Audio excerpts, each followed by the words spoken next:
परमपिता परमात्मा की कृपा एवं श्री सद्गुरुदेव भगवान का विशेष अनुग्रह पूरी सृष्टि पर बना रहे। और आज के ही दिन भीष्म पितामह ने, क्योंकि उन्हें इच्छा मृत्यु का वर प्राप्त था, प्रतीक्षा की थी, तो आज के दिन भीष्म पितामह ने इस पार्थिव देह का त्याग किया था। और आज के ही दिन सूर्य मकर राशि में प्रवेश करते हैं। इसका नाम है मकर संक्रांति। तो इसकी जो कथा है देवी पुराण एवं श्रीमद् भागवत महापुराण में आई है। सूर्य देवता की दो पत्नियां थी।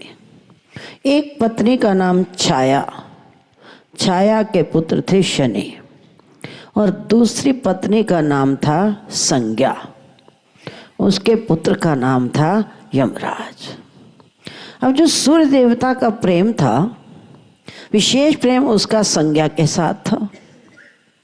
छाया के साथ इतना प्रेम न होने के कारण शनि के मन में एक वैमनस्य की भावना पैदा हो गई कि मेरे पिता सूर्य सौतेली माँ से तो प्रेम करते हैं, लेकिन मेरे साथ वो प्रेम नहीं करते।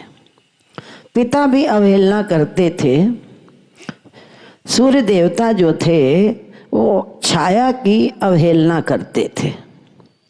तो पिता सूर्य ने शनि और उसकी माँ छाया को एक अलग कर दिया।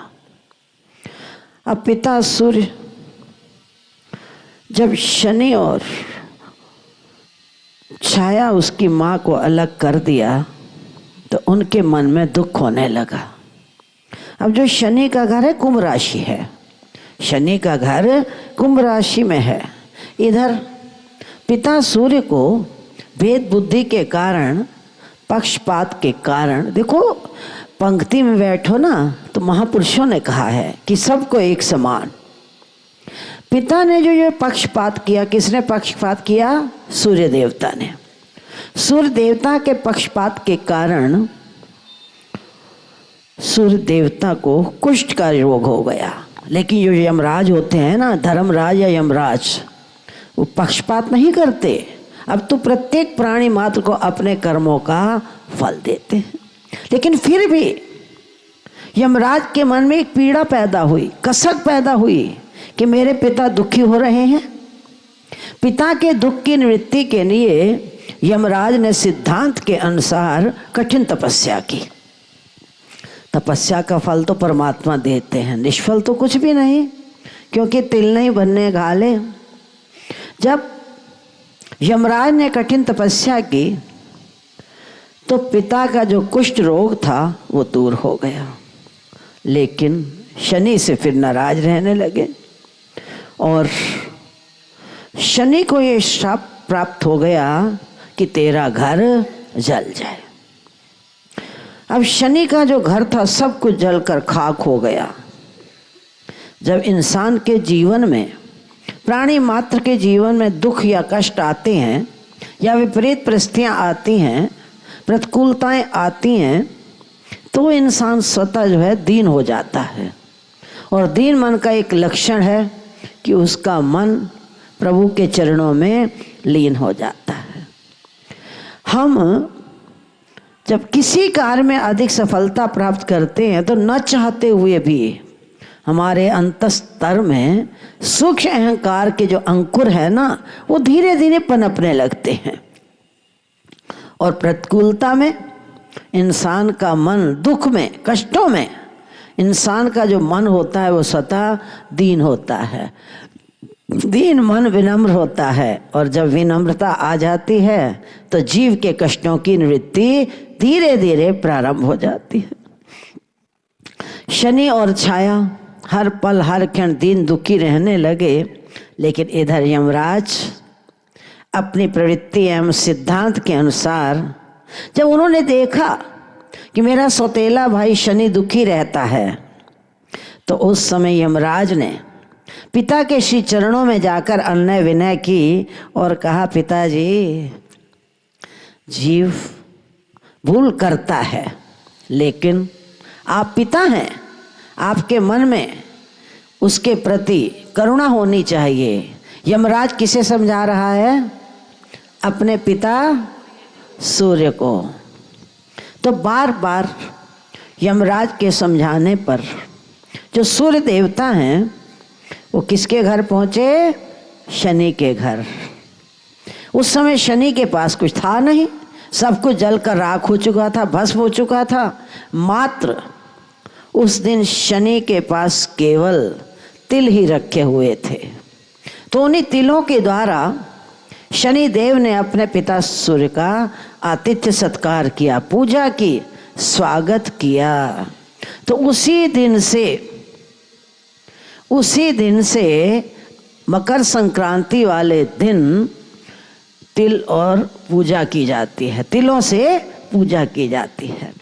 अब पिता जब प्रसन्न हो गए, आखिर पिता का हृदय है, माता का हृदय है, पिता प्रसन्न हो गए, तो उस समय पिता ने आशीर्वाद दिया, बेटा आज के दिन मैं तेरे घर अर्थात मकर संक्रांति वाले दिन मैं तेरे घर में आऊँगा, और जिस समय मैं तेरे घर में आऊँगा उस समय तेरे घर में धन वैभव संपदा ऐश्वर्य की सुख संपदा के जितने भी साधन हैं वो सारे के सारे तुझे प्राप्त हो जाएंगे। तो जब सूर्य मकर राशि में प्रवेश करते हैं, वो कौन सा दिन है? आज का मकर संक्रांति का दिन है। उत्तरायण में प्रवेश करते हैं आज के दिन सूर्य देवता। और ऐसा महापुरुषों के मुख से श्रवण किया गया है कि जब उत्तरायण पक्ष प्रारंभ होता है उसके बाद धीरे धीरे जो प्राणी अपने इस देह का त्याग करते हैं वो कहाँ जाते हैं? भगवान के परम धाम को। इसीलिए तो भीष्म पितामह ने प्रतीक्षा की थी। और जिस समय राजा सगर ने अश्वमेध यज्ञ का आयोजन किया तो उसने घोड़े को छोड़ा था। घोड़े की इच्छा है कहीं जाए, लेकिन इंद्र देवता सोचता है कि अगर इसने 100 अश्वमेध यज्ञ पूरे कर लिए तो क्या होगा, मेरा इंद्रासन छिन जाएगा। इस विचार को लेकर उस घोड़े को कहाँ खड़ा किया? कपिल देव मुनि के आश्रम में। और राजा सगर अपने सब पुत्र सहित ढूंढता खोजता जब कपिल देव मुनि के आश्रम में पहुंचा तो वो घोड़ा उसी आश्रम में बंधा हुआ था। सबने कह दिया यही चोर है, यही चोर है, यही चोर है। कपिल देव मुनि तो समाधिस्थ थे, अपनी मस्ती में मस्त भक्ति का आनंद ले रहे हैं, भजन का आनंद प्राप्त कर रहे हैं, उन्हें कुछ पता नहीं। लेकिन जब सबने शोर मचाया तो शोर मचाने से कपिल देव मुनि की जब आंख खुली तो उन्हें क्रोध आ गया और उन्होंने उन सबको शाप दे दिया। सारे के सारे वहीं पर समाप्त हो गए। और इधर भगीरथ ने गंगा को यहाँ लाने के लिए जब तपस्या की है तो आगे आगे भगीरथ मुनि चल रहे हैं और पीछे पीछे उनके गंगा। बोल श्रीमात।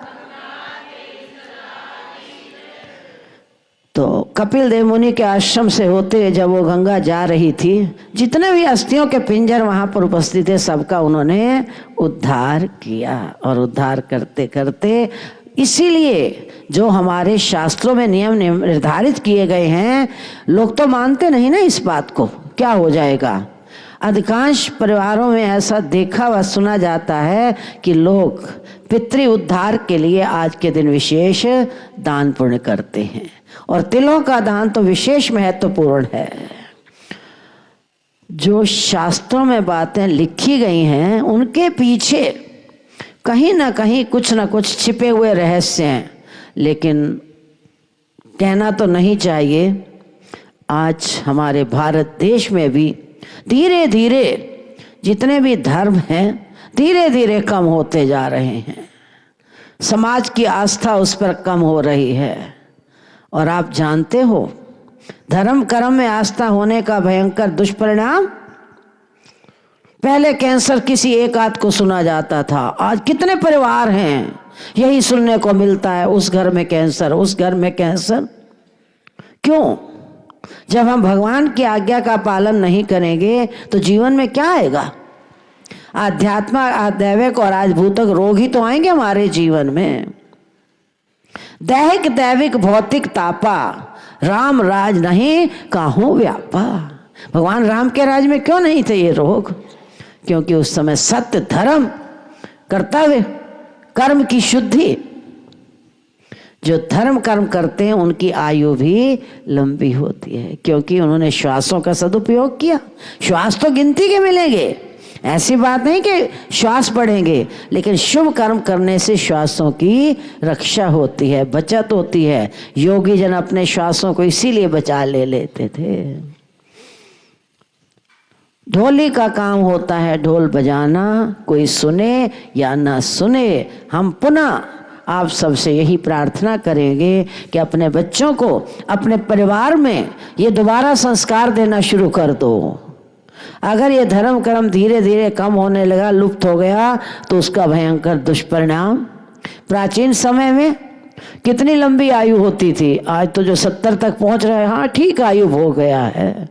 100 से ऊपर जाने वाले थे प्राचीन ऋषि मुनि योगी जन। कई गृहस्थी सुने हैं, 103 वर्ष के गृहस्थी, 119 वर्ष की एक वृद्धा का विषय में सुना गया उस दिन। तो क्यों ऐसा था? क्योंकि उस समय में माताएं अनपढ़ भी होती थी ना, वो भी श्रीमद् भगवत गीता का पाठ करती थी।